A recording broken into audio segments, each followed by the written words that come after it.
ሰላም ጤና ይስጥልኝ የተወደዳችሁ ተመልካቾቻችን የምንገኘው በማህበረ ቅዱሳን የአሜሪካ ማዕከል ስቱዲዮ ውስጥ ነው።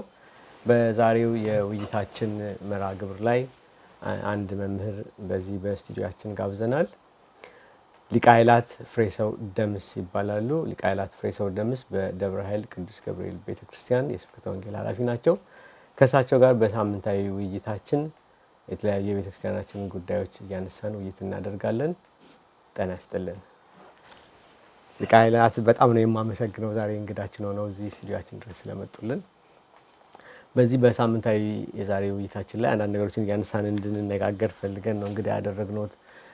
በተለይ ደግሞ በቅርቡ በካቶሊክ ቤተክርስቲያን የተካሄደውን የዚህ የጳጳሳትን ምርጫ በሚመለከት ውይይት እንድናደርግ እና ያ ከዛ የካቶሊኮቹ ካደረጉት ስርዓት ምን ይመስላል የሚለውን ዓለም አቀፋዊ ዳሰሳ እንድናደርግ ፈልገን ከኛ ቤተክርስቲያን አንፃር አንዳንድ ነገሮችን እንድናይ ፈልገን ነው። የካቶሊክ ቤተክርስቲያን እንደሚታወቀው ከኦርቶዶክስ ቤተክርስቲያን ጋር ትልቅ ልዩነት አላት። እኛ ስለ ሃይማኖት ልዩነቱን ሳይሆን የስርዓቱ ላይ አንዳንድ ነገሮችን እንድንነጋገር ስለፈለኩ ነው ዛሬ እንግዳ እንዲሆኑኝ ያደረኩት። ያንን ከማለታችን በፊት ግን የሮም ካቶሊክ ቤተክርስቲያንና የኦርቶዶክስ ተዋሕዶ ቤተክርስቲያን የክፍፍሉን ሂደት ከታሪካዊ ነገሩን እንነሳና እስቲ ያን ታሪክ ያስታውሱን። ከዛ እንጀምር ብዬ ነው። አመሰግናለሁ። በዚህ በስቱዲዮ ተገኝቼ ወቅታዊ የሮማም ሆነ የቤተክርስቲያናችን እንቅስቃሴዎች ላይ ያለኝን ምልከታ እንዳቀርብ ስለጋበዛችሁኝ አመሰግናለሁ። የሮማ ካቶሊክ ቤተክርስቲያን በቅርቡ መሪያቸው አርፈዋል። በመሪው ማረፍ ምክንያት በዓለም አቀፍ የነበረው ገጽታ አዲስም ፖፕ ምርጫ በማከናወኑበት የሮማ ካቶሊክ የዳበረ በብዙ ውጣ ውረድ ያለፈ ግን ደግሞ የማስፈጸም የማስተዳደር የማስወሰን አቅም አዳብረው የኖሩ ናቸው። እንደሚታወቀው ቤተክርስቲያን አንዲት ናት። ከዘመነ ሐዋርያት ጀምሮ አንድነቷ ጸንቶ ቆይቷል። ግን በተለያየ ጊዜ ውስጣዊ ፈተናዎች ነበሩ። በዋናነት የታወቁ እንደው 1 2 3 ተብለው ተጠቀሱ እንጂ ችግሮች ያልነበሩበት ዘመን የለም። ጎልቶ የምናውቀው ነው እንግዲህ የመጀመሪያው የኒቅያ ጉባኤ፣ ቀጥሎ የቁስጥንጥንያ ጉባኤ፣ ቀጥሎ የኤፌሶን ጉባኤ፣ የኋላም የኬልቄዶን ጉባኤ የተከናወነበት የኬልቄዶን ጉባኤ በተለይ ቤተክርስቲያንን ለሁለት ከፍሏት የቀረ ነው። የኬልቄዶኑ ጉባኤ ለሁለት ከመክፈሉ አስቀድሞ ዋናው ሐሳቡ የኤፌሶን ጉባኤ 431 ነው እና በዚህ ጉባኤ ላይ የነበረው ንስጥሮስ በተለይ ደግሞ ችግሮች ከላይ ሲመነጩ ከታች ያለው ማረም ስለሚያቅተው ወደ ጎን ያሉትም ደግሞ ይቸገራል ከአናቱ ላይ ከሆነ እና የችግሩ ባለቤት ጳጳስ ስለነበር መሪ ስለነበረ ንስጥሮስ ስለሆነ ይህን ችግር በአግባቡ መፍታት አልተቻለም። አስተምሮውን ሰውየውንም አውግዞ መለየት ተችሏል። ነገር ግን ጨርሶ ማለት ተከታዩንም ማሳጣት ወደ አንድ ወገን ለማንጣት የተደረገው ጥረት አናሳ ስለነበረ የንስጥሮስ ትምህርት ውስጡን እየተስፋፋ ቆየ። በዚህም ትምህርት በንስጥሮስ አስተምሮ ውስጥ ሁለት አይነት ነገሮች ደግሞ ስር ሰደው ቆይተዋል። አንደኛው ንስጥሮስ የተወገዘበትን ትምህርት ፍጹም በሆነ አተረጓጎም ስህተት ባለው አተረጓጎም ወስዶ እንደው ጥላቻውን ከፍ ለማድረግ መሞከር፣ ሌላኛው ደግሞ አገም ጠቀም አድርጎ ንስጥሮስን የመደገፍ ባህሪ ይታይ ነበር። በዋናነት እንደው ለ451 ለኬልቄዶን ጉባኤ መነሻ የሆነው የ431 ነው ስንል በወቅቱ ንስጥሮስ የተወገዘበትን ቄርሎስ ሰብሳቢ የሆነበትን ትምህርት ኋላ አባ አውጣኪ የሚባል አንድ የቁስጥንጥንያ ገዳማ በምኔት ትንሽ አዛውቶ ተርጉሞት ነበር እና የቄርሎስን ትምህርት ዓላማ ነው የምከተለው መደግፈው ይላል። ነገር ግን በተግባር ግን ከሱ ወጣ ያለ ስጋን መለኮት ዋጠው ብሎ እንደው ቀላል አማርኛ ለመጠቀም ብዬ ነው እና ወደ መለኮትነት የማድላት ፍጹም ሰው ፍጹም አምላክ የሚለውን ትምህርት የማዛባት ተፈጠረ። ይሄ ደግሞ ውዝግብ አስነሳ። በተለይ በቁስጥንጥንያ በወቅቱ በቁስጥንጥንያ ፓትርያርክ የነበረው አባት ጉዳዩን የአውጣይኬን ትምህርት ለማረም ሞክሯል እና ለማረም በሞከረበት ጊዜ አውጣይኬ ደግሞ አንዱ ትልቁ ችግር ብዙ የበሰለ ተማሪ አልነበረም። ማለት በነገር ሃይማኖት ጠንካራ አልነበረም። ይልቁንም ደግሞ ለቤተ መንግስቱ ቅርብ ነበር እና በወቅቱ የነበረውን የንጉሱን የቅርብ ሰው የጠቅላይ ሚኒስቴሩ ንስሐ አባት እንደነበረ ነው ታሪክ የሚነግረን። እና ትምህርቱን እንዲያርም በሚባልበት ጊዜ ያ ሁሉ ጫና ፈጥሮበት ደግሞ በታችም ያሉት በተለይ በግብጽ ያሉት ሌሎችም በዚያ በቁስጥንጥንያ ውስጥ ደጋፊዎቹ ብዙ ስለነበሩ ለማረም ዝግጁ አልነበረም። ጉባኤም ተዘጋጅቶ ሲጠራ በጉባኤው ላይ ለመገኘት ፈቃደኛ አልሆነም። ግን ሶስት ጊዜ የኬልቄዶን አይደለም፣ እሱንም ይመለከት ሌላ ከኬልቄዶን በፊት ሁለት ጉባኤዎች ተከናውነዋል። ለዚያ ነው ወደዚያ እየሄድን ነው። እና ጉባኤ በሚዘጋጅበት 3 ጊዜ ተጠርቶ እምቢ ካለ ይወገዛል። አንድ ሰው ትምህርቱ ምንም ሆነ አልሆነም በጉባኤ ላይ 3 ጊዜ እንድትገኝ ተብሎ አስረዳ ተብሎ እምቢ ካለ ይወገዛል። ስለዚህ 2 ጊዜ እምቢ ያለ በሶስተኛው ተገኘና በጽሁፍ እንደ ድብስብስ ያለ መልስ ሰጠ። ነገር ግን በጉባኤው ላይ ከነበሩት ሰዎች ደግሞ ጠንካራ አንድ አባት ነበር። እሱ ደግሞ የክርስቶስ እኛን ይመስላል አይመስልም ወይም እንደኛ ነው አይደለም ሲል አረ እንደኛ አይደለም አለ። እንግዲህ የመጃው መለኮት ዋጣው አይደለም ያለው እና ፍጹም ሰው ፍጹም አምላክ የሚለውን ነገር ስቶ ስለነበረ በዚህ የተነሳ ከውግዘት አልዳንም። ፍልያኖስ ይባላል የቁስጥንጥንያው ፓትርያርክ። ያው 29 ጳጳሳትን ወደ 33 የገዳማ አበምኔትን ሰብስቦ አወገዘው። ይሄ መቼ ነው? በ448 ነው። በዚህ እሱ ሲወገዝ የዚህ አባ አውጣይኬ ደጋፊ የነበሩ በግብጽ በቁስጥንጥንያም የነበሩ አባቶች ደግሞ በጣም አኮረፉ። እሱም ይግባኝ ጠየቀ እና ይግባኝ ስለጠየቀ አቤቱታ ስላቀረበ ለሮሙ ለሊዮን አንደኛም ለሌሎችም ደብዳቤ ጻፈ። ለዲዮስቆሮስ አሁን በግብጽ ዲዮስቆሮስ ነው ያለው። ደብዳቤ ጻፈ። በአመቱ በ449 ሌላ ጉባኤ ተከናወነ። እነዚህ ጉባኤዎች ንዑሶች ስለነበሩ ብዙ ጊዜ አናውቃቸውም፣ ግን ዋናዎቹ እነዚህ ናቸው። ለችግሩ መንስኤ የሆኑት እነዚህ ጉባኤዎች ናቸው እና በዚህ በ449 ጉባኤ ተከናወነ። በዚህ ጉባኤ ላይ ዲዮስቆሮስ ነው ሰብሳቢው የነበረው እና አስቀድሞ ያወገዘው የቁስጥንጥንያው አባት አልተገኘም። ሊዮንም የንስጥሮስን ትምህርት በውስጡ ጨርሶ ስላልጠፋ እሱም ቢሆን ይታማ ስለነበር በጉባኤው ላይ አልተገኘም። ተወካዮች ነው የላከው። ተወካዮችን ዘግይተው ነው የመጡት። ስለዚህ ዘግይተው ስለመጡ ጉዳያቸውን በአግባቡ አላንጸባረቁም። አባ አውጣይኬ ሲጠየቅ ያን ጊዜ እኔ ቄርሎስን ትምህርት ነው ማምነው ይሄ ነው ትምህርት ብሎ በጽሁፍ አቀረበ። እውነትም በጽሁፍ ሲሆን ትክክለኛውን ሐሳብ ነው እንትን የሚለው እና ያንን ጽሁፍ ሲነበብ ብዙዎቹም በዚያ ጉባኤ ላይ ተገናኙት። የኤፌሶኑም የኢየሩሳሌሙ ጳጳሳት ይሄማ ስህተት የለውም አሉ። ሰውየው እንግዲህ ባነጋገር በምናምን ነው እንጂ ስር የሰደደ የእውቀት ምንፍቅና አይመስልም ይዘቱ። በዚህን ጊዜ እሱን ከውግዘቱ ተነስቶ ወደ ነበረው ስልጣን እንዲመለስ ሲደረግ እሱን ያወገዘው ሊቀ ጳጳስ ተወገዘ። የእሱንም ሐሳብ ይደግፋል የተባለው ሊዮን ተወገዘ። ባለመገኘቱም ምን ማለት የውስጥ ለውስጥ ሽኩቻዎች አሉ ማለት ነው። አሁን ይሄንን ጉባኤ ተከናወነ። በ449 ከተከናወነ በኋላ ሊዮን በጣም ተናደደ። ይሄን ጊዜ በግሉም ዲዮስቆሮስን እሱ አወገዘ ማለት ነው እና ዓለም አቀፍ ጉባኤ እንዲከናወንም ውትወታ አቀረበ። በወቅቱ የነበረው ቴዎዲዮስ የሚባል ንጉስ ነበረ። ዲዮስቆሮስ እንትን ኃላፊ ሆኖ ሰብሳቢ ሆኖ የመራውን ጉባኤ አጽድቋል የ449ን። ስለዚህ አልተቀበላቸውም። ግን በአመቱ ንጉሱ ሞተ ከፈረስ ላይ ወድቆ። አሁን በሚሞትበት ጊዜ ያ ንጉስ በሚሞትበት ጊዜ ከንጉሱ ቤተሰብ ተተኪ ሰው አልነበረም እና የነበረው የንጉሱ ትልቅ እህት ናት። እሷ ደግሞ በምናኔ ገዳም አካባቢ የነበረች ናትና በምናኔ ውስጥ ነው የነበረችው። ነገር ግን ለስልጣኑ ስትል ከምናኔ ወጣ የጦር መሪ ጀነራል ነው ምርቃያን ይባላል። እሱን አገባችና እሱ ንጉሠ ነገሥት እሷም ንግስት ሆነ። በዚህ ጊዜ ከምናኔ ወጣ ለምንድን ነው ወደ ስልጣን የመጣችው የሚል በብዙ ኦርቶዶክስ አብያተ ክርስቲያናት ነቀፌታ ደረሰበት። ይህ አጋጣሚ ነቀፌታ ሲፈጠር ሊዮን ግን ተሏልና እውቅና ሰጠ፣ አሞገሰ። ስለዚህ ሊዮን ወደ ቤተ መንግስቱ ቅርብ ሆነ ማለት ነው። ከዚህ በኋላ አሁንም ለምርቃያና ለንግስቲቱ ጉባኤ እንዲከናወን ዓለም አቀፍ ጉባኤ እንዲሆን ጥሪ እንዲተላለፍ አደረጉ። እንግዲህ በ451 በጥቅምት ነው ጉባኤ ተደረገ ማለት ነው። የኬልቄዶን ጉባኤ። ይሄ ጉባኤ የተሞላ ጉባኤ ሆኖ የተወሰነ አይደለም። እንደው ለእንትኑ መጀመሪያውን ለመጠቃቃት የተገኘ ቤተክርስቲያንም አትቀበለውም።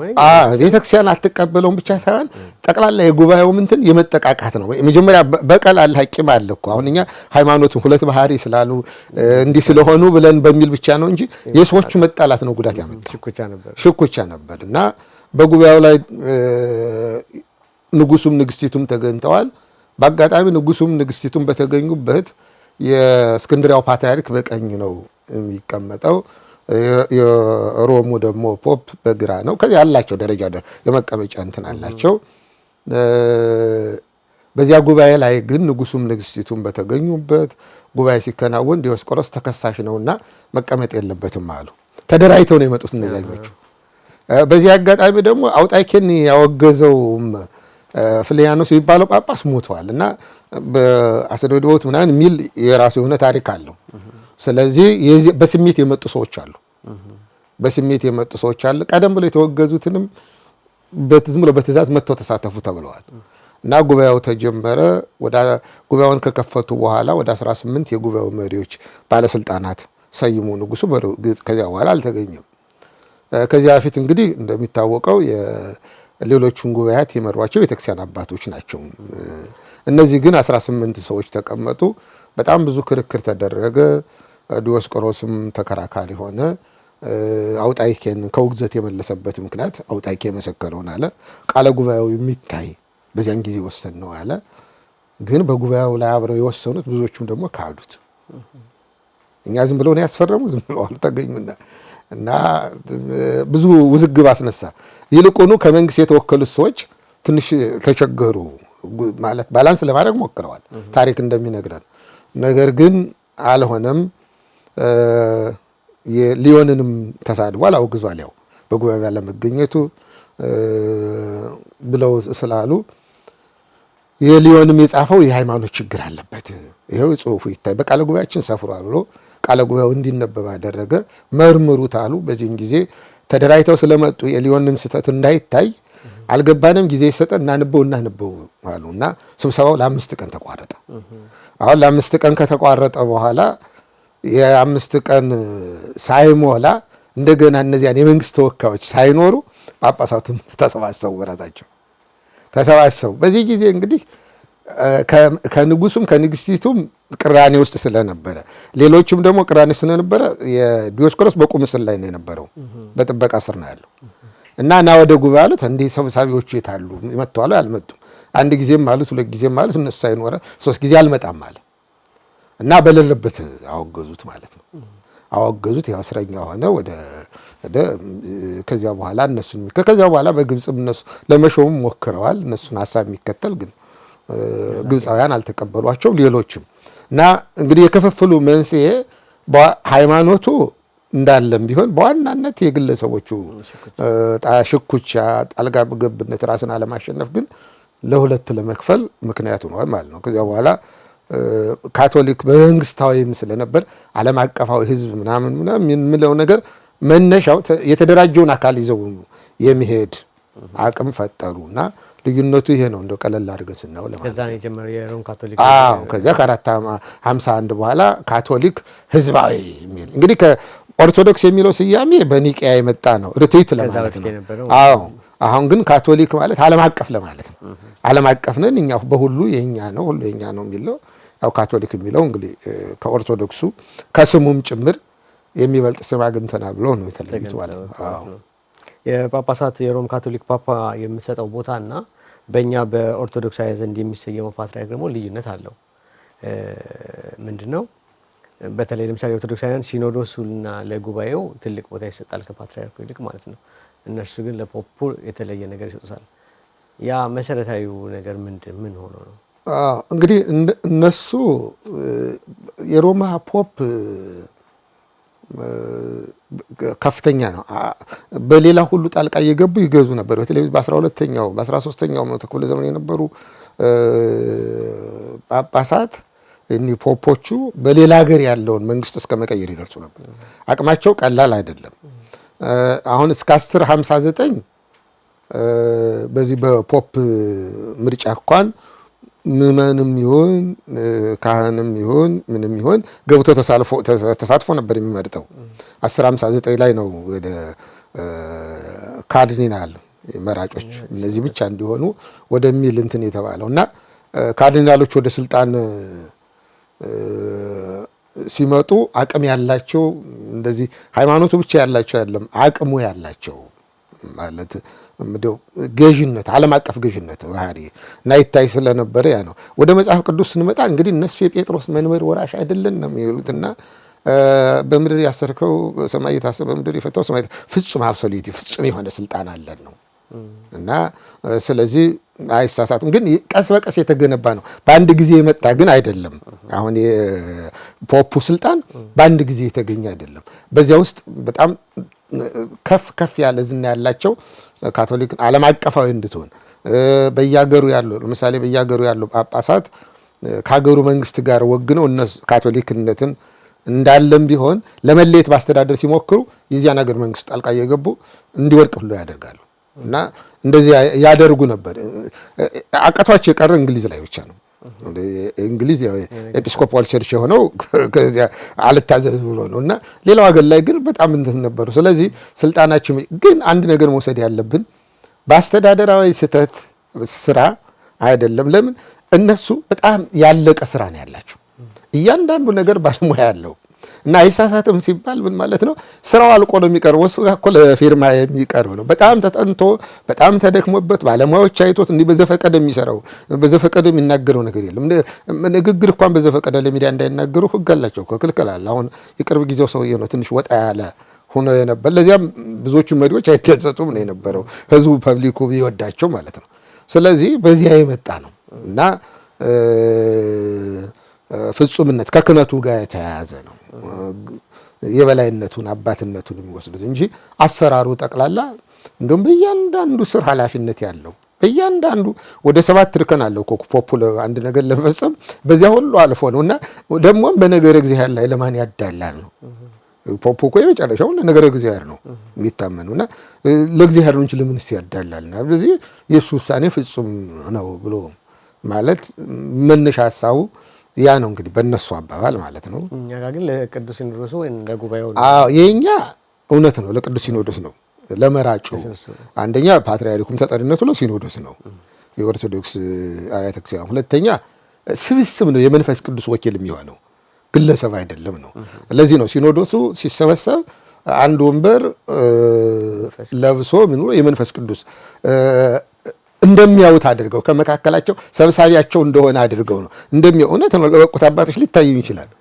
እና ደግሞ ጌታም ራሱ ያስተምር 2ም 3ም ብትሆኑ በመካከላቸው አለው ነው ያለ እና ለህብረት ለአንድነት ለዚያ የሚሰጥ ቅድሚያ ነው እና በ2ም በ3ም ምስክር ነገር ይጸናል ነው። ስለዚህ ከአንድነት ሁለትነት የሚለው ነገርና ጉባኤውን ነው የበላይ የሚያደርገው። ያም ደግሞ ያ ጉባኤ መንፈስ ቅዱስ ነው መሪው ነው እና በኦርቶዶክስ ቤተክርስቲያን ይሄ ነው።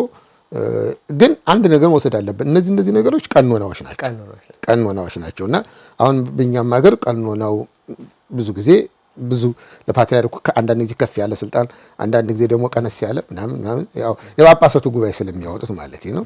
በእነሱም እንደዚህ ይታያል። ያ ነው ማለት ነው። ጥሩ። ግን ቀደም ሲል አንስተውታል። በእነርሱ ዘንድ ካርዲናሎች ብቻ ናቸው የፖፑ ምርጫ ላይ የሚሳተፉት። በእኛ ግን የምዕመናን ተሳትፎም አለበት። ምንድነው የተለየ ጥቅም አለው ወይስ ምንድን ነው በሱ ላይ? በእነሱ የካርዲናል ብቻ ምርጫ የሆነው ምንድን ነው እንግዲህ እስከ እንዳልነው እስከ 10ኛውም እስከ 13ኛውም ይደርሳል እና የጣልቃ ገባነቱ አስቸገረ ማለት ተወካዮች ከምዕመናን ማለት ለጉዳዩ ብስለት አለማግኘት ዝም ብሎ ወኪል መሆን የዚህ ወኪል እና ውክልናውን የማንጸባረቅ እንጂ ለሃይማኖቱ ለካቶሊክነት መሰጠት ቅድሚያ የሚለው ነገር ብዙ አይንጸባረቃለ ነው እነሱ የሚሉት። ጣልቃ ገብነትም በዛ። ስለዚህ ያ ጣልቃ ገብነቱ ስለበዛ ከዚያ ይልቅ እነዚህ ካርዲናል የሚሆኑ ሰዎች በብዙ ነገር ያለፉ ናቸው። ሞር ኃላፊነት የሚሰማቸው ናቸው። ስለዚህ ለቤተ ክርስቲያኗ ከነሱም በላይ ማን አለና የተሻለውን ሰው ማምጣት ይችላሉ የሚል እሳቤ ነው እንግዲህ እነሱ እንጂ ቀድሞ ቄስም በነገራችን ላይ እስከ 13ኛው ድረስ ምዕመንም ቄሱም ፖፕ ይሆን ነበር። አይ ተሳትፎ እስከ 10ኛው ነው ፖፕ ሆኖ ይመረጥ ነበር። በ1379 ነው ካርዲናል ብቻ ፖፕ እንዲሆን የተደረገው። ምንድነው የሚሆነው? ከተመረጠ በኋላ ክህነቱም ምኑም ወዲያው ይሰጠውና ፖፕ ይሆናል ማለት ነው። ከዚያ በፊት እና አሁን ግን ከ13 ከዚያ በኋላ ግን ካርዲናል ብቻ በብዙ ነገር መራጮቹ ካርዲናል ግን የመሆናቸው እንትን ከብዙ ውጣ ውረድ በተሞክሮ ያዩት ፈተና ነው፣ የደረሰባቸው ፈተና ነው። በእኛ ግን ያንን ማድረግ ፍትሐ ነገሥታችንም ሌሎች መጽሐፎቻችን ምስክርነት እንኳን ጳጳስ ዲያቆን ራሱ ምስክርነት ሳይሰጠው ይሁንልን ይሾምልን ሳይሉ እንዳሾሙት ነው የሚለው። ስለዚህ የመንበሩ ተወካይ ምርጫው ላይ በእኛ መጽሐፋችን ምንድነው ራሱ ዲያቆን እንኳን ሲሾም ይደሎ ይላሉ እኮ ምናምን። ይሄ ዲያቆን ለዚህ ነው የዲቁና አሁን እኛ ዲቁናን አንድ ጊዜ ነው እየሰጠን ያለ ነው። ግን ዲቁና ደረጃ አለው ራሱ። የመጀመሪያ የመላላክ በመላላኩ ሲታይ ትትናው መስተንግዶ ጥሩ መሆኑ ይታይና ከዚያ የአንባቢነት ይሰጠዋል። የአንባቢነት ንፍቅ የምንለው የአንባቢነት ሲታይ ሲያነብ ምን ሲል ድምፁም የንባብ እንትኑም የፊደል አጣጣሉም ለሕዝብ የሚሰማ ለጆሮ የሚስማማ መሆን አለበት። ይሄ እውቀት ስለሆነ ማለት በዚያ ይታይና ወደ ዲያቆን ሙሉ ዲያቆን ይሆናል ማለት። አሁን ያ ሙሉ ዲያቆን ሆኖ ከዚያ በኋላ ምዕመናኑ ናቸው ይሄስ ቄስ ሆኖ ይባርከን የዚህን ቅስና መቼ ደርሰው መቼ ሆኖ አይተነው ብለው መጓጓት አለባቸው። ያንን በዲሲፕሊን በስነ ምግባር የታነጸ ሰው መሆን አለበት። ስለዚህ ከዚያ በኋላ ይሹሙት ነው። እንዲያ ብለው ከወደዱት ከዚያ በኋላ በአገልግሎት ይመሰጣሉ። እሱን ሲያው እግዚአብሔርን ነው የሚያዩት። ምክንያቱም እንደዚያ ሳይሆን ግን አይሾም ነው። ጵጵስናማ እንደውም ከዚያ የበለጠ ነው ጵጵስና።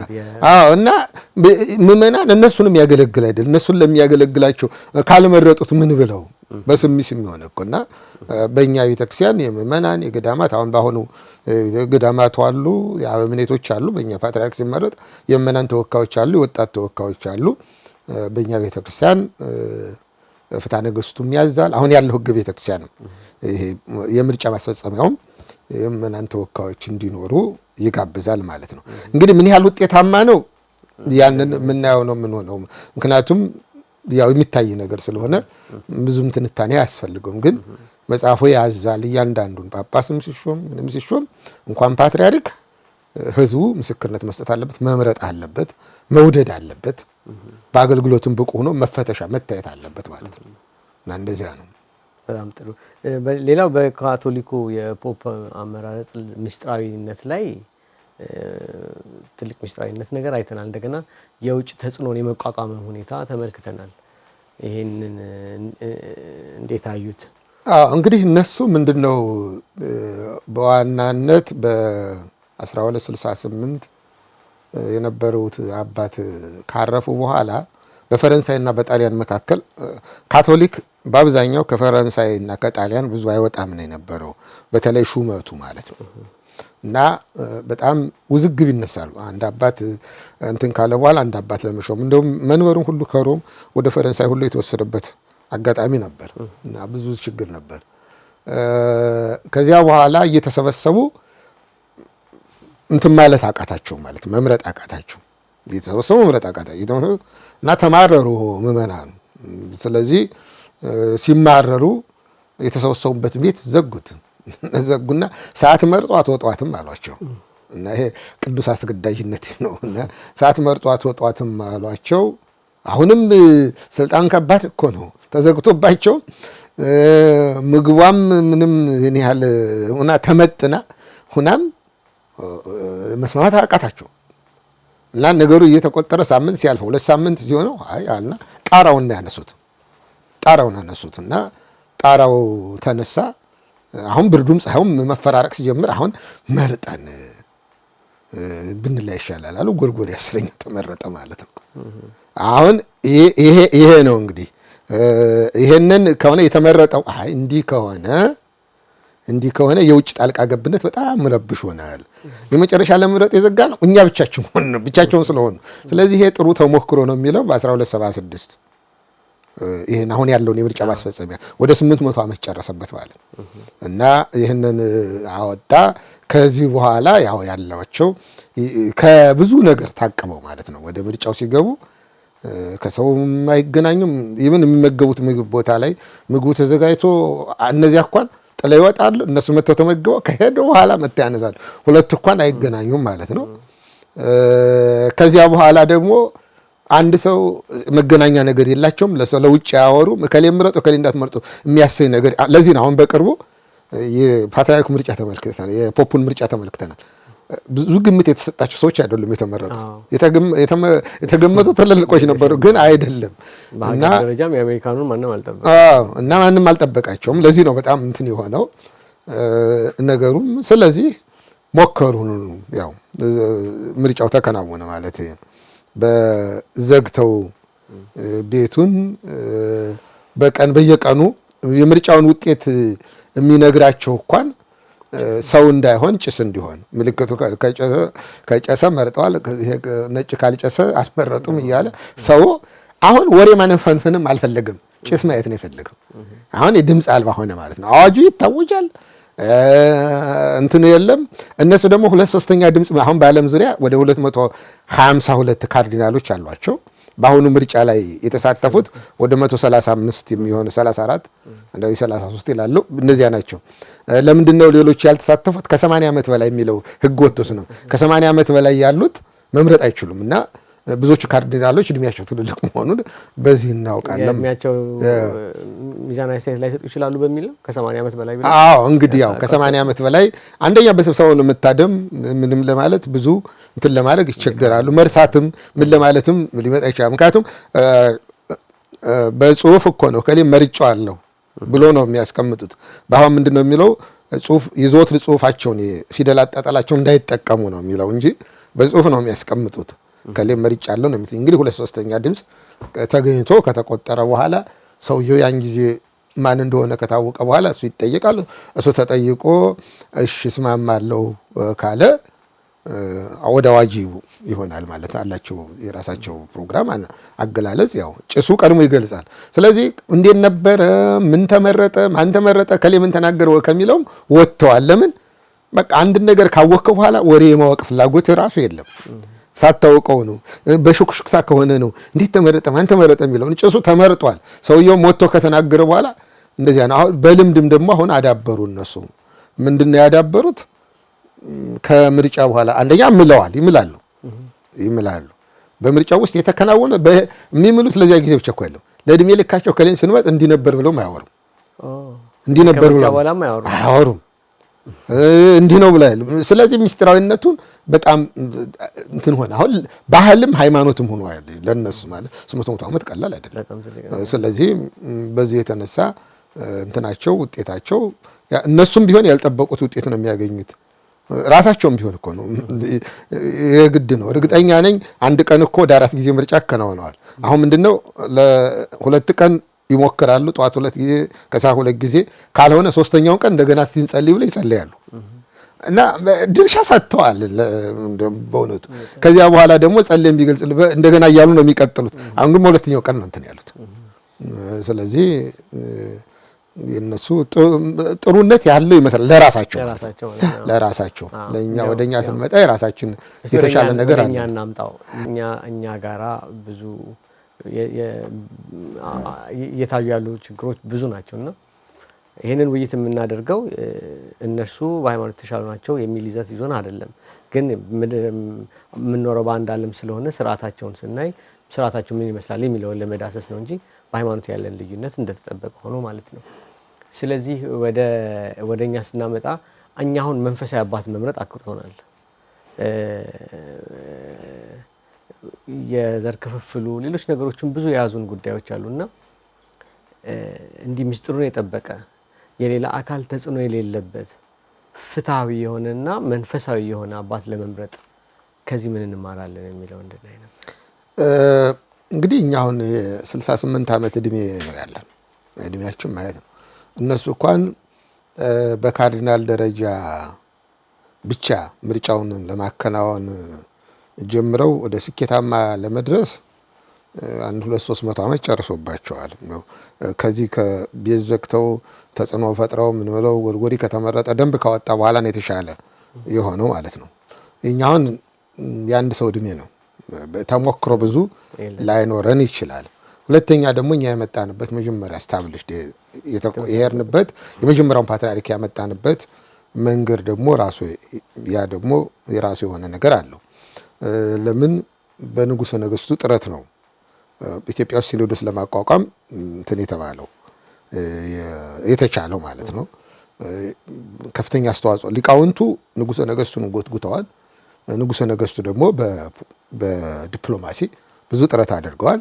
ሲኖዶስ የራሳችን እንዲኖረን ከፍተኛ ተጋድሎ ተደርጓል እና ከዚያ በኋላ ያን ጊዜ እንግዲህ ንጉሠ ነገሥቱ ጥሩ ያሉትን ህዝባችን አማኝ ነበር። ጥሩ ነው ከሌ ማን ተመረጠ ምን ተመረጠ ብዙም ይሄን ያለ ለአባቶቹ እንትን ነው የነበረው ማለት ይሄ በጣም ፍጹም የሆነ እምነት ነው። ጳጳስ የሚለው ነገርማ በጣም የረገጠው መሬት መሳም ራሱ እንደሚያጸድቅ ነው እና በዚያ ልምምድ ውስጥ ነው እንትን የሆነው። ጳጳሳቱም ብዙዎች አልነበሩም፣ የተወሰኑ ስለነበሩ ምርጫው ያው እንደው የንግግር ያህል ነው የሚሆነው። የመጀመሪያው ብፁዕ ቅዱስ አቡነ ባስልዮስ ቀጥሎም ቢሆን ብፁዕ ቅዱስ አቡነ ቴዎፍሎስ በነበረበት ጊዜ ትንሽ ቁጥራቸውም ትንሽ እኮ ነው። ስለዚህ ይህን ያህል እንትን የሚያመጣ አልነበረም። ንጉሱ በሚለቁበት ጊዜ ያለው ትራንዛክሽን ትንሽ የሚያስቸግር ነው የነበረው። ምክንያቱም እግዚአብሔር አለ ከሚል አላውቃችሁም ወደሚል ነገር አረ ቤቴ ነው እኔም እናንተ ነኝ ከሚል ከእናንተ ጋር ምንም ህብረት የለኝም እንዲሁም ብሎ ወደሚል ስርዓት በአንድ ጊዜ ድንገት ሲለወጥብህ ትንሽ የሚያምታታ ነገር ይፈጠራል እና ከዚያ በኋላ የመደናገጥ ነገሮች አይተናል።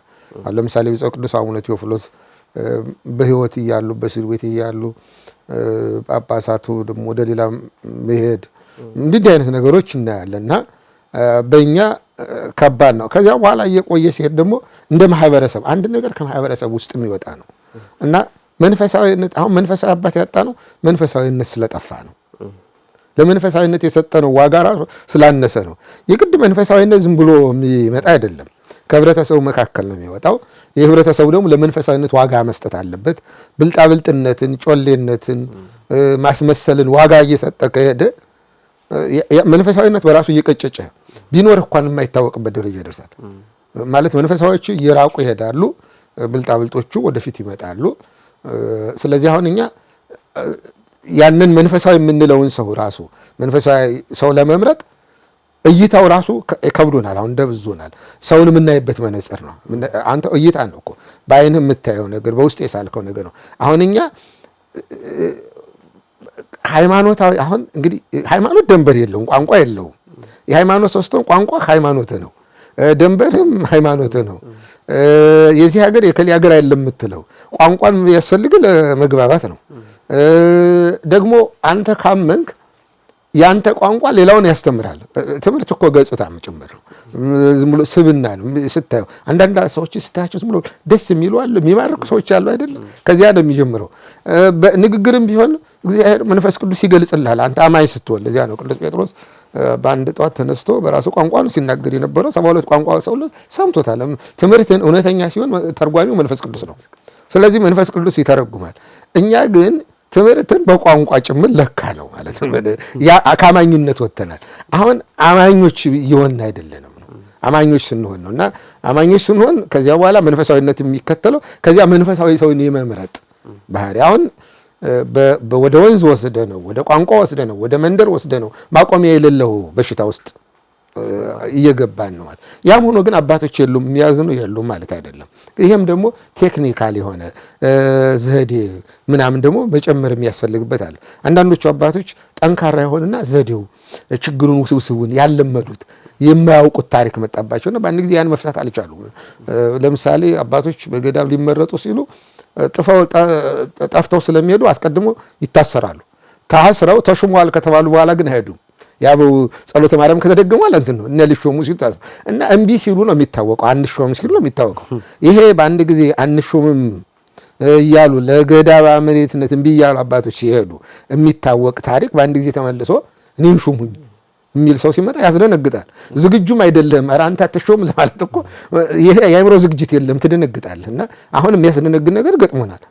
ትበቃላችሁ አትበቁም ላለማለትም እኛ ራሳችን አእምሮአችን እንዲህ ነገር ይመጣል ብለን መቼ አሰብን? አባቶቻችን እንደዚህ አላስለመዱ ነው። ለስልጣን ሲጓጓ አናውቃቸውም፣ ሲመንኑ ነው። እውነት ለመናገር ጵጵስና እኮ እየተመረጡ ኧረ ጵጵስና አንፈልግም እያሉ የቀሩ በቅርቡ እንኳን እናውቃለን እኮ በቅርቡ አሁን እንኳን ይሄ በክፍለ ሀገር ውክልና የተደረገ ምርጫ ነው። እንዲሁ ብዙ ጊዜ የማልወደው ምርጫ ነው። አሁን እናንተ የምታስቡት ምናልባት የቅርብ ጊዜ ዛሬ ዓመት በቋንቋ የተደረገው ምርጫ ሊሆን ይችላል። ለቋንቋችን ሰው የለም ጎሎናል ምናምን ተብሎ የተከናወነው ምርጫ ነው። እኔ ከዚያ በፊት ያለውን በጣም የምጠላው ምርጫ አለ። በክፍለ ሀገር ደረጃ ተደርጎ የተመረጠ ውድድር የተከናወነበት አለ። ይሄኛው ለአቅመ ምርጫ ይሄ በቋንቋ ሆኖ ለአቅመ ምርጫ የመድረሱን ጉዳይ ራሱ ሌላ መመዘኛ ያስፈልገዋል። ምክንያቱም ምርጫ ሳይሆን ግዴታ ነው። እንዲህ ከሹሙልን እንዲህ ካልሾማቸው ነው። ግዴታ ምርጫ አትለውም፣ በቃ ግዴታ ነው።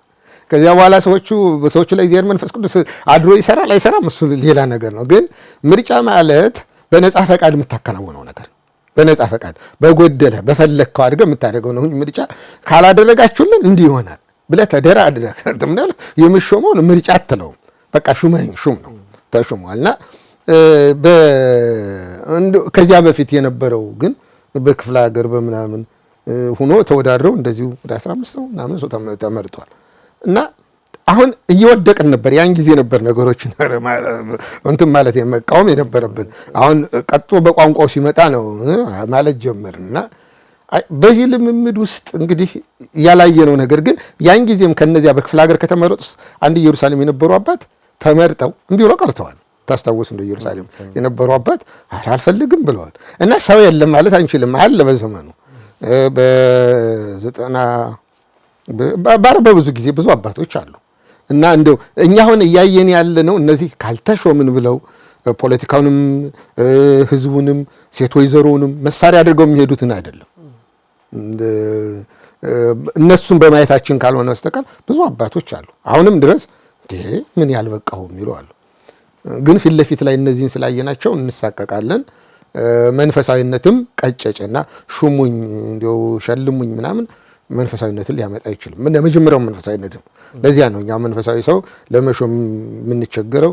ፓትርያርክ ራሱ ስንሾም ጭንቅ ውስጥ የገባ ነው። ለዚያ ነው ፓትርያርክ በሚሾምበት ጊዜ አስታውሳለሁ። አሁን 6ኛው ፓትርያርክ በሚሾሙበት ጊዜ በጥቆማ ተከናውና አንድ አባት ብዙ ጥቆማ አገኙ እና ከዚያ በኋላ ወዲያውኑ እኒ አባትንም ከቤታቸው እንዳይወጡ በፌዴራል ምናምን ተጠበቁና ከምርጫው ከውድድሩም ውጭ ነው የሆኑት።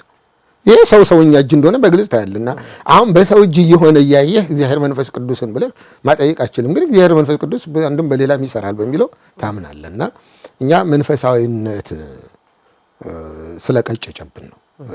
ሁለተኛ ለመንፈሳውያን ሰዎች የሰጠነው ቦታ በጣም እያነሰ እነሱም እየራቁ ነዱና በጣም እነዚህ እንትኖቹ ያ ማለት ግን እኛ ቀድመን ወድቀን እኮ ነው። መንደርተኞች ሆነን ቋንቋ አምላኪዎች ሆነን እኮ ነው። ቀድመን ስንወድቅ ደጋፊዎቻቸው ሆነ ባንደግፋቸው እኮ እነዚህ ሰዎች ሊመጡ አይችሉም። እንደው ችግሩን ዝም ወደ ሌላ እንወስደዋለን እንጂ እኛ ራሳችን አስተማሪ እግዚአብሔር መንፈስ ቅዱስ ነው ብለን በምን በእኛ እንትን ይላል። ሃይማኖት ደንበር የለውም የቱም ያስተምራል ብንል አንደኛ እግዚአብሔር ይገልጽልናል። ምንም እኮ እግዚአብሔር ይገልጽልህ ይላሉ አባቶቻችን። ስለዚህ የህዝቡ ያማኙ መበሳቆል ነው ያመጣው ማለት ነው። እና ለዚያ ነው ከባድ የሆነው በእኛ በኩል። እሺ ያው የእምነት መጎሳቆልና ያሳለፍነው እድሜ ማነስ ነው። አዎ ተሞክሮ በዋናነት እሱን ተሞክሮውንና የእምነት ማነሱን አይተን ነገር ግን ከዚህ የተሻለ ቀን ይመጣል ብሎ ማሰብ ይቻላል። መስራት ነው። አሁን ምንድነው ተስፋ አንድ ነገር ተስፋ ከቆረጥክ ነው እንደውም በጣም ይጨልማል ሊነጋስ ነው ይባል ነገር አለ። እንደውም አሁን ብዙ የምናይበት ነገር ነው የሚሆነው ማለት ብዙ የምናይበት ሃይማኖታችን ምን ወድ ከሆነ እንደው አሁን ያለው ጊዜ አጋዥ ነው። አጋዥ መሆኑ ምንድነው በብዙ ነገር ተሎ መገናኘት እንችላለን፣ መነጋገር እንችላለን። ግን እኛ መጀመሪያ ሃይማኖተኛ መሆን አለብን። በቃ ሃይማኖታችንን እናስቀድም። እኛ እኮ አሁን የቀደመብን ቋንቋ ጎሳ ምናምን ነው እና ሳንሆን ሃይማኖተኛ ሰው መፈለግ የለብንም። ቢሆን እንኳን እኛን ሰውዬ ማወቅ አንችልም። እኛ ሃይማኖተኛ እንኳን ልናውቀው አንችልም። የምታውቀው በምታውቀው ቋንቋ ነው። ረቡኒ ያለችው እኮ ማርያም ብሎ ስሟን ጠራት አይደል? በሚታወቀው ቋንቋ ነው። ከዛ በፊት እኮ አይተዋለች። ስለዚህ እኛ ራሳችን ሃይማኖተኛ መሆን አለብን። ሃይማኖት ድንበር የለውም። ሃይማኖት ቋንቋ የለውም። ሃይማኖት ብሔር የሚባል ነገር የለውም። ሃይማኖት ነው። እኛ ደግሞ የሃይማኖት ሰዎች ድንበራችንም ቋንቋችንም ሀገራችንም ሃይማኖታችን ነው። ያ ማለት አገር የለህም ማለት ነው። በአገር ላይ የተመሰረተ ሃይማኖት ነው ያለው። ለአገር የምትሰጠው ሌላ ዋጋ ነው። ሃይማኖትህን ግን እንትን የምታደርገው አይደለም። ስለዚህ እኛ መጀመሪያ ወደዚያ መምጣት አለብን። እነዚህ ሲያጠፉ የእናንተ ዘመድ ነኝ ያሉ ሰፈራችን የሚመጡትን እንዴ እስካሁን የት ነበርክ? ስታጠፋ ስትወቀስ ስትከሰስ ነው እንዴ? የለም ለእናንተ ሰው ጎሎላችሁ እኔ ልሾምላችሁ ሲል ግድ የለም የነበሩን አባቶች አንተ ሳትኖር እኮ አባቶች ነበሩን እና በዚህ አትንጣብን። እግዚአብሔር መንፈስ ቅዱስ በሆነ ከሾመ ጊዜ ትመጣለህ ብለን መመለስ መቻል አለብን። እኛ ራሳችን ከሌ ካልተሾመልን እንዲህ ካልሆነ ብለን ከዚያ በኋላ የአባት ጥሩ አባት ለምን አልሆነ ብለን መጠየቅ የለብንም። እኛ እኮ የፈለግነውን ነው ያገኘነው። በቃ የፈለግነውን ነው እንደዚያ የሚያደርገን ፍላጎታችን ከልብክሙ ይላል። በልባችን ክፋት ልክ የተሰጠ ነውና ባለማመናችን ልክ ነው አሁን እየገጠመን ያለው። ብናምን ጥሩ ብንሆን ጥሩ ነገር ለማግኘት እኛ እና አሁን መስራት እንችላለን። ለምን እንፈርዳለን? 68 ዓመት ትንሽ ነው። የካቶሊኩን ስናየው እንግዲህ ምን ያህል ዘመን ጨርሶባቸዋል። ያም ሆኖ አሁን ፐርፌክት እኮ አይደሉም። ችግራቸውን ማውራት ስላልፈለግን ነው አይደለም። ምንም በሰው ጉዳይ ላይ ምን እንገባለን? ጥሩ ተሞክሯቸውን ለማንሳት የፈለግ ነው እና እኛ የራሳችን ቤት ስለሆነ ችግራችን እንዲስተካከል ስለምንፈልግ የራሳችን ቤትን ችግሩን መናገር እንችላለን። ስለዚህ የዳበረ ልምድ ማምጣት ረዥም ጊዜ ሰዋስት ማስተካከል እንችላለን። መጀመሪያ የኛ እይታ ይስተካከል ማለት የምናይበት መነጽር ሰውን በሰውነቱ አባትን በሃይማኖት አባትነቱ በጵጵስናው እንየው፣ በሚናገረው ቋንቋ አንየው። በእውነቱ እንዲህ ቋንቋ በጣም አታላይ ነው። ምክንያቱም ቋንቋ እኮ ልምምድ ነው የሆነ ነገር ለምን የምታመጣው ነው። ያን መነሻ አታድርገው። አባቶቻችን ዘፈር አልባ ሲሉ ልብሶቻቸው የፈወሱ የለ። ስለዚህ መጀመሪያ እኛ እይታችን እናስተካከል። ከዚያ በኋላ መንፈሳዊ አባት እኛ ጋር ነው ያለው። እኛ የተስተካከለ ስንሆን አባት ይመጣል እና ማስተካከል ደግሞ ከታች ያለውን። አሁን ከላይ ማስተካከል አንችልም፣ በጣም ዘግይተናል። ምክንያቱም ዘግይተናል። እነዚህ ሰዎች ገና ሲወጡ ነበር አስተካክለን ወደዚያ ማድረስ ያለብን። ሳይስተካከሉ ከላይ ከወጡ በኋላ ተስተካከሉ የማይቻል ነው። አንደኛ ወደ ላይ ቀና ብለህ አቅም ያጥርሃል፣ ወደ ታች ግን ትችላለህ። እታች ያለ ነው ግን አንድ ከሆን ተተኪውን የተሻለ ታደርገዋለህ። እነሱ በራሳቸው ጊዜ ከቁጥር ውጭ ይሆኑ ይሄዳሉ። ተተኪው የተሻለ ያ ህዝብን እንትን የሚለው መሆን አለበት ማለት ነው። በጣም ጥሩ። እንደው ይሄንን እንደመነሻ ያደረግንበት ያው ቀደም ሲልም አንስተነዋል። የካቶሊክ ቤተክርስቲያን ከኦርቶዶክስ ተዋሕዶ ቤተክርስቲያን ተገንጥላ የራሷን እምነትና ስርዓት ይዛ የሄደች ቤተክርስቲያን ናት። ግን ለረጅም ጊዜ የኦርቶዶክስ ቤተክርስቲያን ከጥንት ጀምሮ መስመሩን ይዞ ተከትሎ የነበረ ነው። ምናልባት የሮም ካቶሊክ ቤተክርስቲያን እንደ አርያ የምትነሳ ሆነ አይደለም የዚህን ርዕስ ውይይት ያነሳ ነውና ግን የፖፕ አመራረጣቸው ስርዓቱ ላይ ልናየው የሚገባ ነጥብ ካለ በሚል አይነት ነገር ነው እንጂ የሮም ካቶሊክ ቤተክርስቲያን ስናነሳ በጣም ከሃይማኖቱም ውጭ በስርዓት ደረጃ ለጆሮም ለምንም የማይመቹ በተለይ በዚህ በግብረ ሰዶሙ ላይ ምናምን የሚነሱ በጣም መጥፎ ነገሮች የምናየው ነገር ነውና ያንን በበጎ አርአያ ለማንሳታችን የሚደረግ ነገር ጥሩ ምሳሌ እኮ እናገኛለን። እነዚያ ቤት ዘግተው ችግራቸውን እዚያው ጨርሱ ያሉት ታች ያሉት ናቸው ላይ ያሉትን ጳጳሳት ያስተካክሏቸው። እኛ አሁን እዚያ ዘመን ላይ ነን። እዚያ ዘመን እነዚያ ሰዎች ሳትጨርሱ አትወጧትም ሳትስማሙ ብለው ማለታቸው ካልሆነ ምቾታችሁን እንነሳለን። እኛ እኮ ልትመሩን እንጂ እንደገና ልከፋፍሉን አይደለም። እናንተ አንድ ልታደርጉን እንጂ ከናንተ ብለው ባይሉ እነዚያ ምዕመናን ባይጠነክሩ ወደ አንድ ሰው ከዚያ በኋላ ችግሩ አስተምሯቸው እነሱ አይ ብለው አይሉም ነበር። ስለዚህ እኛ አሁን ያለነው ገና እነሱ እዚያ ጊዜ የተራኮቱበት ዘመን ላይ ነው።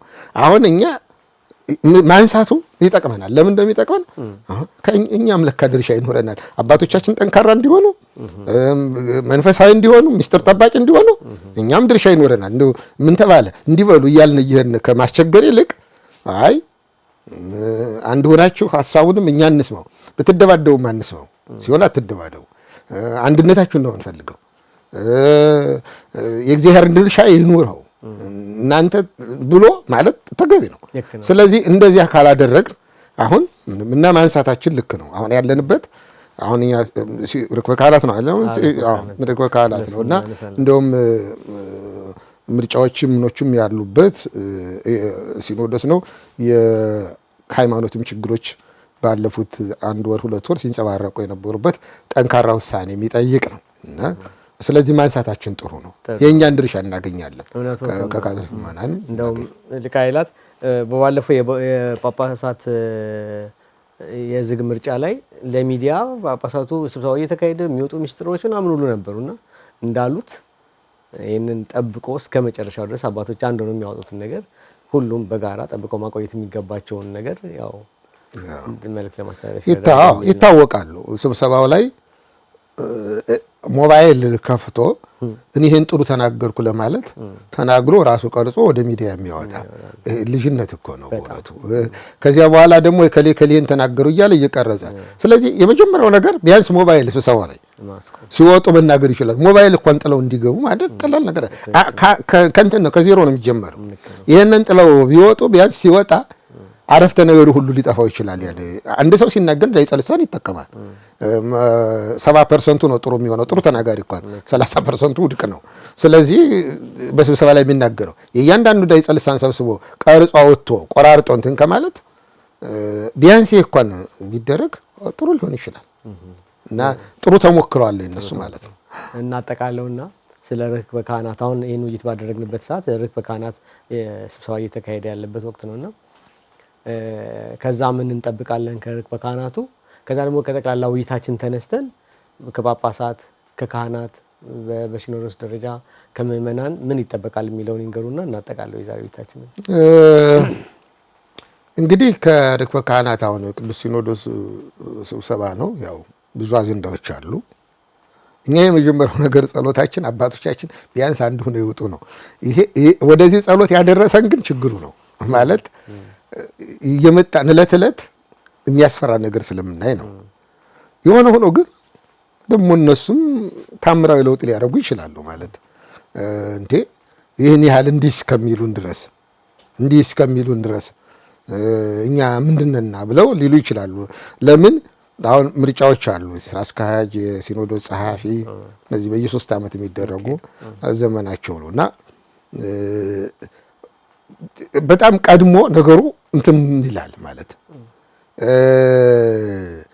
የሆነ ቋንቋ የሚናገር ሰው ከተሾመም አይ የመንግስት ነው ብለህ እንድደመድም የሚያደርጉ ሌላውን ቢናገር ሌላውን ቢሾም ደግሞ እነዚህ እኮ የመንግስት ጠል ናቸው ይኸው ተሰባስበው ያሉት ከመንግስት ተቃ ሁለቱም ቢሆን ነፃ እንዳይሆን አድርገው የሚሰሩ ሰዎች አሉ በሚዲያው ሆን ብለው በቃ ጠብቀው። ይሄ ማለት ቤተክርስቲያኒቱ ማዳከም ነው። ሳያውቁት ቤተክርስቲያን ውስጥ ያሉ ሰዎችም ያው የኛ ሰው እኮ አይሾምም ይላሉ። የሚሾመው እኮ በእጅ ብልጫ ነው። ያው ሎቢም አደረጉ ምንም አደረጉ ራሳቸው ጳጳሳቱ ራሳቸው ነው የሚመራረጡት። እውነት ለመናገር ግን ያንተ ተውና ወደ ቋንቋ ተወስደዋል፣ ወደ መንደር ተወስደዋል።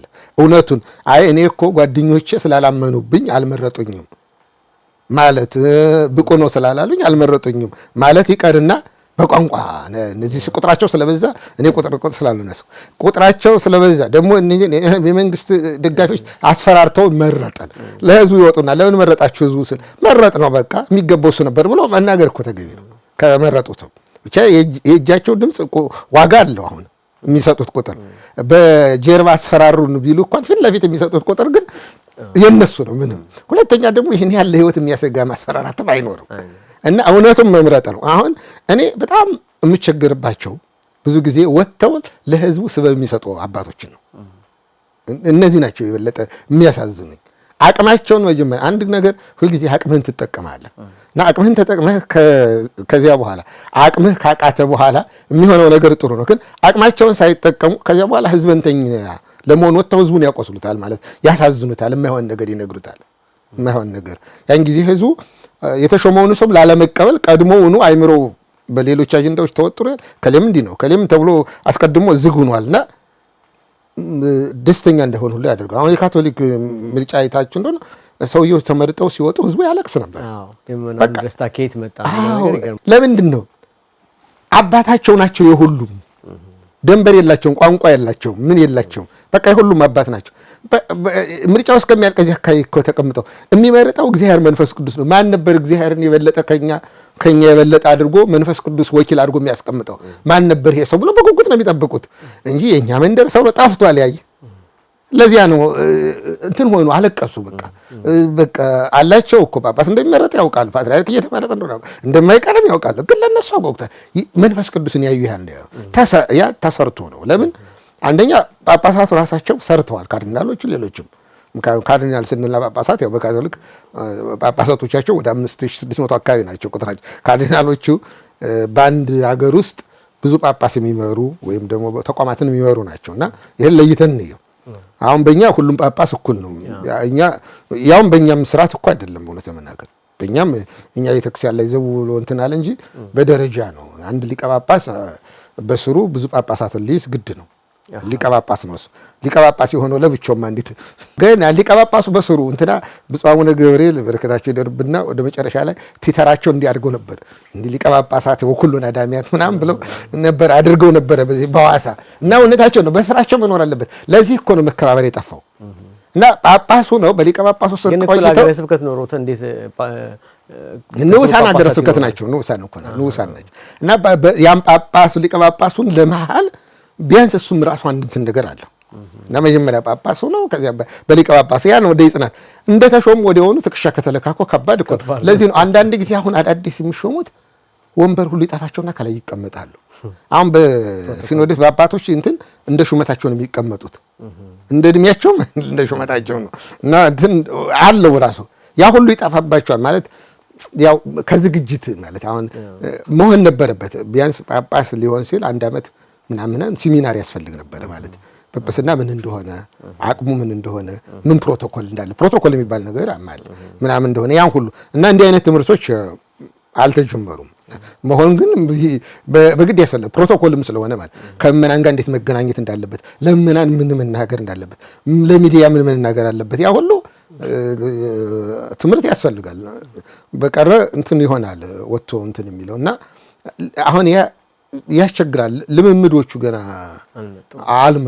አልመጡም እና ስለዚህ አሁን እኛ አባቶቻችን እንደው በተሻለ መጠን እንግዲህ እኛ የምናስበውና አንዳንድ ጊዜ መንፈስ ቅዱስ የሚሰራው ይለያያልና የተሻለ ማንም ይሾም እኔ ተስማምተው መውጣታቸው ነው እንደመጀመሪያ። ከዚያ በኋላ ስራ እኮ ያው አንተ ይሁንታ ካልሰጠው አይሆንም እና ሰሪውን ካገዝከው ጎበዝም ታጎብዘዋለህ፣ ካላገዝከው እንቅፋት ከሆንክበት ስርስር አድርገህ እንዳይሰራ አድርገህ 3 ዓመትን ታስጨርሰዋለህ። እና እኛ ካገዝነው ማንም ቢሆን ይሰራል። በእርግጥ ስራ አስኪያጅነት ስራ ነው። ስለዚህ ስራ ደግሞ ፕሮፌሽን መሆን ይጠይቃል። አሁን እኛ የተቸገርነው ምንድነው ጠቅላይ ቤተ ክህነት ስራ አስኪያጅ ጳጳስ መሆን አለበት አሉ ብፁዕ ቅዱስ አቡነ ጳውሎስ። በሳቸው ዘመን ነው እንግዲህ ጳጳስ መሆን አለበት አሉ። ለታዛዥነቱ ለምን ተባለ እና ጳጳስ ሆነ። ለስሙ ከላይ ነው ተባለ። ግን ስራው በሙሉ እዚያ ላይ አለቀ ማለት ነው። ፕሮፌሽናል ሆነም ዝም ብሎ እንትን ሆነ። ያን ተከትሎ ትንሽ ቆየት ብሎ ከተወሰነ ዓመት በኋላ ጳጳሳቱ ደግሞ በየሀገረ ስብከት ያለውን ስራ አስኪያጅ እነሱ የሚሾሙት አደረጉት። እንደ ፓትርያርኩ የሚያጸድቅኝ ምናምን። ለዚያ ነው ሀገረ ስብከቶች ሁሉ ያላቸው ስራ አስኪያጅ የቤት ሰራተኛቸው እንደማለት፣ ሲፈልጉ ያባሩታል፣ ሲፈልጉ ያቆይታል። ለዚህ ነው ስራ የሞተው ማለት ነው። ጠቅላይ ቤተ ክህነት እና ጠቅላይ ቤተ ክህነት በሙያ ቢመራ ያስተዳደር ሰው የሆነ ምክንያቱም መንፈሳዊነት አይደለም እዚህ ላይ አሁን የምናየው አስተዳደር፣ አሰራር ራሱ ደንብ ራሱ መንፈሳዊ ነው። ስለዚህ አስተዳደርነቱን የሚጠብቅ ነው። ሌባውን ሌባ የሚል ነው የሚያስፈልገው፣ ጥሩን ጥሩ የሚል ነው። ስለዚህ ደግሞ እውቀት ይጠይቃል፣ ችግሮቹን መፍታት የሚጠይቅና ደንቡ ራሱ መንፈሳዊ ነው። እኛ የግድ መንፈሳዊ ይሁን ባህታዊ ይሁን አንልም። አሰራሩን ተቋሙን እኛ የምናየው ተቋሙን ስለሆነ መመዘኛው ቢኖረው እንደ ሁሉም ጳጳስ በዚህ ብልጫ ባይገባበት የአስተዳደር ትምህርት ያለው የተወሰነ ስልጠናም የወሰደ ወይም በተፈጥሮም ጊፍትድም እንደሆነ ከታመነበት ቢሆን ይመረጣል። ካልሆነ ግን ተስማምተው ከመረጡት በጊዜ ሂደት ጥሩ ነው። ዋናው መስማማታቸው ነው። ወጥተው ግን ህዝቡን እንዲህ ስለሆነ እንዲሁን አጀንዳ አቅራቢዎቹም ደግሞ እንዲህ ስለሆነ እያሉ ቀድመው ባይሉ እንደውም እኔ ራሱ እስከዛሬ ስራ አስኪያጅና ምናምን ሲኖዶስ ጸሐፊ በመጨረሻው አጀንዳ የሚመረጠው እኔ በመጀመሪያው የሚመረጥ እላለሁ። ምክንያቱም ለምንድን ነው በቃ ያልቃል ከዚያ ላይ ማለት ነው። እና እንትኖቹ ነው እንትን እኮ አልመሰልንም። የመንፈሳዊ ተቋም ለመሆን ትንሽ እንትን የሚለን አለ። እና እንደማጠቃለያ ስንወስደው ማጠቃለያው ላይ አንድ ነገር መልሼ ላንሳ። ተጽዕኖ የፖለቲካው ተጽዕኖ አይሎ ነው ወይስ የአባቶች ለፖለቲካው ተጽዕኖ መመቻቸት ነው ችግሩን ተጽዕኖ እንዲፈጠር ያደረገው? ማለቴ ሙሉ ለሙሉ አባቶች ብቻ ሳይሆኑ ፖለቲካውም ተጽዕኖ አለው። ቤተክርስቲያኗን የሚፈልጋት ሌላ አካል እንደሚፈልገው ሊያስኬድ ይችላል ወይንስ የአባቶች ተመቻችተው መገኘት ነው የዚህ ሁሉ ችግር? ሁለት ሶስት ነው። አሁን ሁለት አድርገን እንከፍለው ነበር። የመንግስት ተጽዕኖ ይኖራል። አዎ የሚያዛቸው እሺ በእጅ የሚሉት ሰው ይፈልጋል። መንግስት ምንም መፈለጉም ምንም ክፉ አይደለም። ምክንያቱም ማንም ሰው ኢንተረስቱን የሚጠብቅለት ይፈልጋል። ይሄ ግልጽ ነው። አባቶች ደግሞ የተመቻቹ ናቸው። አዎ እሱም ይኖራል። ግን ሶስተኛው ክፍል ደግሞ እኛ ያልተረዳ ነው። በዚህ መካከል ቤተክርስቲያኒቱ እንድትዳከም ይሰራል። ሶስት ክፍል ነው አሁን እየሰራ ያለው ሶስት ክፍል ነው እና ቤተክርስቲያኒቱም በዚህ መካከል አንደኛ በጣም አዳዲስ ሰዎች ቤተክርስቲያኒቱን ሳያውቋት እንደሚያውቋት አድርገው ጥላቻ ያደርባቸው ሰዎች መጥተዋል። አያውቋትም። አሁን የማያውቁትን ሰው መጥላት እኮ በጣም እንኳን ሌላ አሁን እዚህ በቤተክርስቲያን ውስጥ ቄስም መነኩሴም ጳጳስም ሊሆን ይችላል። አያውቃትም ቤተክርስቲያኑ ቢያውቃት ኑሮ እናትን በደንብ ቀብረህ አደግክ እናትን አጠላም አላደክም ማለት ነው። በሆነ አጋጣሚ እናትነት ተብላ በሆነ አጋጣሚ ልጅ ሆነህ ሊሆን ይችላል እና የሆነ አጋጣሚ ነው እንግዲህ ልጅነትን አግኝተበት እንጂ እውነተኛ የሆነ ሰው እናቱ ቤት ያደገ ሰው ለእናቱ ነቀፋ ውስጥ አለ እና ብዙ ጊዜ አሁን ወጣ ያሉ ነገሮች እንሰማለን ተቀነጫጭቦ ቤተክርስቲያኒቱን እንደው በጣም ማትመች ምናምን አድርጎ ሰዎች ለሰሩት ስህተት ለተቋሙ የመስጠት ችግርን የመሸፈን በዚህ የተነሳ እንትን ማለት ቤተክርስቲያኗን ለማዳከም ጠንክረው የሚሰሩት እነዚህ ሰዎች ደግሞ በመንግስትም ይሄዳሉ፣ በእኛ ውስጥም ይመጣሉ እና የሚታዩ አይደሉም። መንፈስ ናቸው። በእኛ ውስጥም የእኛን ደካማ ባህሪ የሚስማማንን ይዘው ይሄዳሉ። በፖለቲካውም በኩል ለፖለቲካ የተቆለቆሩ መስለው ይሄዳሉ። ግን ቤተክርስቲያኒቱን እንትን ያደርጋሉ ማለት ነው። አባቶቻችን ታዲያ እንግዲህ ለዚህ እኮ ነው ጠቢባን እንደው መሆን የሚጠይቀው እና አባቶቻችን ደግሞ ገና የስልጣን ፍቅር አልጨረሱም። ብዙዎቹ እውነት ለመናገር የስልጣን ፍቅር ካለብህ ደግሞ በየትኛውም እውነት ዘለህ ስልጣኑ ላይ መውጣት ነው የምትፈልገውና መንግስትም እንዲመርጣቸው ይፈልጋሉ። ሌላውም ህዝቡ እንዲመጣ ከሁሉም በቃ ደጀጸኞች ናቸው ስልጣኑ በእጃቸው እንደሆነ። ሁለተኛ ደግሞ ፈቃድ እግዚአብሔርን አለመጠየቅ ነው። ቢሾም ጠቀምበታለሁ ማለት ያስፈልጋል እና እምነት ነው አሁን ትልቁ ነገር የጎደለን እውነት ለመናገር እምነት ነው። እንደ ከብዙ ነገር እንደ አስተማሪም ከመሆን ጳጳስም ከመሆን ካህንም በመሆን እምነት ይቀድማል። እግዚአብሔር ይሰጠኛል እግዚአብሔር ያደርጋል ምናምን ብለህ የምታመን ከሆነ የዚህ ሁሉ ሩጫ ባለቤት አለ። ኦፍ ኮርስ የድርሻን ትሰራለህ። ያንተ ድርሻ ይኖራል መቼም እንዴ። ግን በቃ ይሄን ካልሆንኩ ብለህ እንደ እንቅልፋት የምታድርበት እንደው አይነት አይደለም። በተለይ ከጵጵስና በኋላ ያለው እንትን የመጨረሻው እንትን ነውና ያ ነው። ስለዚህ ሶስት አይነት አካሎች አሉ ማለት ነው ቤተክርስቲያኒቱ እያዳከሟት ያሉት በግልጽ የሚታወቅ ነገር ነው። ለዚህ ነው አሁን ህዝቡ ከታች ያለው ህዝቡ ያም ፍላጎት እንደሚኖረው ምንም አያጠራጥርም። የትኛውም መሪ የሚያደርገው ፍላጎት ነው። ምክንያቱም የምታዘው መቼክ ምናምን የሚል እንኳን በዚህ በሶስተኛው ዓለም በጎረባጣው ዓለም በሌላውም ዓለም ይፈልጋል እንዲህ አይነት ነገር እንደሚኖር። ይሄን ምንም የምሸፋፍነው ምናምን የምታደርገው የቤት ጣጣ የምታደርገው ነገር አይደለም። በቃ ይኖራል። ግን እንዴት ነው ማስተካከል የምንችለው? አባቶችም ደግሞ ስልጣንን በቃ አሁን የደረሱበት ስልጣን ይሄ ከበቂ በላይ ነው እና ከዚህ በኋላ ያለውን ይሄ ከሰሩበት በቃ የሚያከብር ነው። አንዳንድ ጊዜ እኮ ስልጣን አንተ ራስህ ነው የምታመጣው። ከባለስልጣኑ በላይ ትሆናለህ እኮ። አሁን መንፈሳዊ ሆነህ የምትወደድ የሁሉ አባት ስትሆን ራስህ ፓትርያርክ ትሆናለህ እኮ። አባት ነህ የሚያደርግ ህዝቡ ይሾማለው እና ያን ጥሩ ነገርን ከእጃቸው ያለው ማለት ነው። ከሌላ ሰፈር ነው ሹሙን እንዲህ ብለው በሹመት የሚመጣ ተወዳጅነት የለም እና ቢያደርጉት ራሳቸው መሆን ይችላሉ። የዚህ ላይ ቢሰራ ጥሩ ሊሆን ይችላል። ፍላጎቶች ግን በየቦታው አሉ። በጣም እንደው የሚያስቸግረን እኛ ይሄ ሶስተኛው አካል ነው። ሶስተኛው አካል በጣም እንትን ነው። ይሄ ሶስተኛው አካል ደግሞ እውነት ለመናገር የተማረ የሚመስል ያልተማረ መጽሐፍ ቅዱስ እንደ ጥቅስ የሚያውቅ እንደ ሰይጣን ዝም ብሎ ጥቅስ ያውቃል። ጥቅስ ጠቃሾች ናቸው። የሚጠቅሱትን እንኳን የሚረዱም አይደሉም። እንደምታየው ልብሱን መመሳሰሉ ማለት ቅዱስ ጳውሎስ መሮት እንደው የሰማይ መልአክ ቢሆንም የተረገመ ይሆን እንዳለው አይነት ነገር ነው። የእኛም ሰው ቢሆን የእኛንም ያህል ቢሆን እኛም የሾምነው ቢሆን የተረገመ ይሆን ብለህ የምትልበት ዘመን ደርሰናል። ይሄን ያላችሁ እንደዚያ የምንልበት ላይ ደረጃ ደርሰናል። በጣም ከጥቅም ጋር ተያያዘ ከሃይማኖት ጋር ሳይሆን ይህንን ካላገኘው ቤተክርስቲያን ውስጥ ይህን ሹመት ካለ ይህን ጥቅም ካላገኘው ገንዘብ ካላገኘው ህዝቡን እንትን ካላኝ አፈርሳችኋለሁ የሚል በጣም ያልሰለጠነ በእውነቱ አስተሳሰብ ትንሽ እየታገለ ነው እና ከባዱም ይሄ ነው ማለት ነው። በጣም ጥሩ ማጠቃለያውን እናድርግና እንጨርስ። እንግዲህ እንደ ማጠቃለያ ሁላችንም ድርሻ አለን። ካህናቱም ምዕመናኑም አባቶቻችን እንግዲህ እንደሚታወቀው የመጨረሻው አካል ናቸው። እነሱ ጠንካራ ቢሆኑ ኖሮ ነገሩ በሙሉ ቀላል ነው። ከላይ ምንጩ ጥሩ ከሆነ እስከታች ጥሩ ነው፣ ምንም አያስቸግርም። ከላይ የደፈረሰውን ከታይ ለማጥራት ግን በአሸዋም በአፈር ውስጥ ውሃው ማለፍ አለበት። ብዙ አድካሚ እንደሆነ ይታወቃል። ስለዚህ አሁን ከላይ ያለውን ለመደፈረሱም እኛም ምክንያቶች ስለምንሆን በእውነቱ ለቤተክርስቲያኗ የምንቆረቆር ከሆነ የድርሻችን መወጣት ተገቢ ነው ብዬ አምናለሁ። እንግዲህ ክህነት ማለት አገልግሎት አይደል? ክህነት ስንል ዲያቆኑም ጳጳሱም ሁሉም ነው፣ አገልጋይ ነው፣ ሁሉም አገልጋይ ነው እና እግዚአብሔር እንደምናገለግል እንደው በእግዚአብሔር ዋጋ እንደምናገኝበት እያሰብን ቢሆን ጥሩ ይሆናል። ያን ጊዜ ለቤተክርስቲያኒቱ ለተቋሟ መቆርቆር እንጀምራለን። ተቋሟ ካለች ነው የምንኖረው ማለት እንጀምራለን። አሁን ግን እንደው አይመስልም ብዙም ሁሉም እንደው በብዙ ነገር የጎደለውና አይደለም የምናየው የምናንጸባረቀው ስለበዛብን በስብከቱም መድረክ በዝማሬውም መድረክ ብንለው በብዙ ነገሩ ብታየው ወደ ውስጥ ጥናት ከገባ ትንሽ ውስጥህ ይቆስላልና እንጂ ምን እየሰራን ነው? ምን እያደረግ ነው? ምዕመኑም በጣም ስሜታዊ ነው።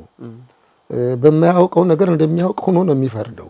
የራሱን ግዴታ አልተወጣም። አሁን ለአብያተ ክርስቲያናት አስተዳደር ድክመት አስተዋጽኦ ያደረገው በአብዛኛው ምዕመኑ ግለሰብ እየተከተለ ነው። ማስቆም እኮ አይችልም። አንድ ሰው ደካማ ሰው ሆኖ ተሳስቷል ብትል ህዝቡ እንዴ አባታችን ብሎ አይታችሁ ነው ለጸበል አጥማቂዎችን ለማስቆም ጥረት ተደርጎ ሳይቻል ቀረ እና በቃ እና አንዱ ቤተክርስቲያኒቱን የምዕመናኑ ፍላጎት ቅጥ ማጣት ነው፣ ደረጃን አለማወቅ። ሁለተኛ ቤተክርስቲያን ምን እንደሚፈልጉም አለማወቅ ነው። የአገልጋዮችም በጣም ዘመናዊ ገንዘብ ወዳድ እንዲሁ በቃ የፋብሪካ ስራ እንኳን ፋብሪካ ውስጥ ካለ ስለሆነ የምትሰራው በዚህ ሀገር እንደውም ብዙዎቹ ፋብሪካዎች ቶሎ ብለው ሰራተኛውን ሸር ወልደር ያደርጉታል። እዚያ እንትን ያደርጋሉ፣ ባለቤት እንዲሰማው ያደርጋሉ። ባለቤትነት ሲሰማው ነው የሚጠብቀው ይላል። እና ቤተክርስቲያን የራሳችን ናት እና እንድትኖር የመፈለግ አዝማሚያ አይታይም። እና እንደ የሌላውን አይናችን አሻግሮ ስለሚያይ ችግሩን ወደ ጳጳስ ወይ ሲኖዶስ ወይ ቤተ ክህነት እያደረግነው ነው እንጂ ሁሉም ቦታ ችግሮቹ በደንብ ቁጭ ብለን መስራት፣ መወያየት፣ በደንብ ማሰብ፣ መነጋገር፣ ችግሩን ፈተን ማየት ያስፈልጋል። ችግሩ ሁላችንም ጋር ስለሚኖር ማለት ነው። በተለየ ግን እንደው በልጠው ከፍ ብሎ ስለታዩ አባቶቻችን በእውነቱ ቢታደጉን ማለት ከዚህ ሁሉ መስቀልቀል ካለው ነገር እንደው ቁጥቦችም ቢሆኑ አስተዳደሩን በቻሉት አቅም እኛ አሁን ታምር ይፍጠሩ አንልም። ለምን የመጡበት መንገድ ታምር የሚፈጥሩበት መንገድ አይደለም። ታምር በሁለት መንገድ ነው። በልማት በስራ ከሆነ ወይ በጣም ዲዚያ ተምረህ ምናምን የምታገኘው ነገር ይኖራል። ወይም ከገዳም ሆኖ በጣም ስፒሪቹዋል መንፈሳዊ ሆነ እግዚአብሔር ዝም ብሎ እያገዘ አንተ የሄድክበት ሁሉ ስራው እየበረከተ ይሄዳል። ከሁለቱም የማግኘት እድላችን እንዳነሰ ይታወቃል። ግን እንዲሁ አለ አይደለ እንዲሁ ለስሙ መጨነቅ ያስፈልጋል። አሁን ጳጳስ የምንለው አባት የምንለው ስሙ ራሱ ትልቅ ነው። አባት እኮ ምንም ሞደር የለውም። ለልጆቹ የሚጨነቅ ለልጆቹ የሚኖር ስለ ልጆቹ የሚሞት ምናምን ማለት አይደለም። ስለዚህ እነሱ እኮ አባቶቻችን ናቸው እና ስለኛ ሊጨነቁ ይገባል። እኛ ስለነሱ እንዴት ብሎ ተገላበጠ በጣም እንደሆነቱ እና ያ ነው ብንሰራ ሁላችንም ድርሻችን ብንወጣ ቤተክርስቲያን ጠንካራ ናት። የኢትዮጵያ ቤተክርስቲያን እውነት ለመናገር እግዚአብሔር መንፈስ ቅዱስ ነው የሚመራት። በዚህ ሁሉ ስቃይ አሁን ባለው ስቃይ ውስጥ ጸንታ መኖሯ በቃ እንዲሁ በታምሯ እኮ ነው። ደግሞ ይሄ እንዲሁ ግድግዳውም ግቢዋ ማፈሯም ይሄ ፈወሰ፣ ጸበሉም እሷ ያረፈችበት መድኃኒት እየሆነ እንዲሁ ሁና ነው ይሰው እሷ በቃ በኃይሏ ነው። እና ቤተክርስቲያኒቱ እግዚአብሔር መንፈስ ቅዱስ የሚመራት ናት። ግን እኛ ይቀርብናል በሚያልፍ ዕድሜ ውስጥ ሆነን ቤተክርስቲያኒቱን እንደው በጊዜያዊ ጥቅም ከለወጥናት የሚቀርብን እንጂ ቤተክርስቲያኒቱ ብዙ ታሪካዊ ችግሮችን አልፋለች። አሁንም ቢሆን ታምራዊ ቤተክርስቲያን ናት። በእውነቱ በብዙ ግፍ ውስጥም ብትሆን ለግፉም ደግሞ መነሻዎቹ ሁላችንም አስተዋጽኦ ያደረግን መሆንም ቤተክርስቲያኒቱ ነገ ራሷን እንደው ካለበት ወጣ ጠንካራ መሆኗ ምንም አያጠራጥርም። ምክንያቱም የሚያዝን የሚቆስለው ሁሉ እየተሰባሰበ ምን እናድርግ ይላል። መጀመሪያ ራሱን ያህል ቀጥሎ ያያልና ያ ይሆናል የሚል እምነት አለኝ። እምነት የጸና ነው። በጣም አመሰግናለሁ ሊቀ ካህናት፣ እድሜ ይስጥልን። በጣም ነው የማመሰግነው። እንግዲህ ሌላም ጊዜ በምናደርጋቸው ተመሳሳይ ውይይቶች ላይ እንግዳ ሆነው እየመጡ ይህን መሰል መልካም ምክር እንደሚሰጡን ተስፋ አደርጋለሁ። በጣም ነው የማመሰግነው። እድሜ ይስጥልን ሊቀ ካህናት። የተወደዳችሁ ተመልካቾቻችን በዛሬው ውይይታችን ላይ የነበሩት ሊቀ ካህናት ፍሬሰውት ደምስ በዚህ በዋሽንግተን ዲሲ የቅዱስ ገብርኤል ቤተክርስቲያን የስብከተ ወንጌል ኃላፊ ናቸው። ጥሩ ውይይት ነበረን። በተመሳሳይ በሌሎች ርዕሶች ላይ ከሌሎች አባቶች ጋራ ወንድሞች ጋራ ውይይቶቻችን ይቀጥላሉ። ለዛሬው ግን በዚህ እናቆማለን። ከሌሎች የማህበረ ቅዱሳን መርሐ ግብር ፕሮግራሞች ጋራ አብራችሁን ቆዩ። ጤና ይስጥልን።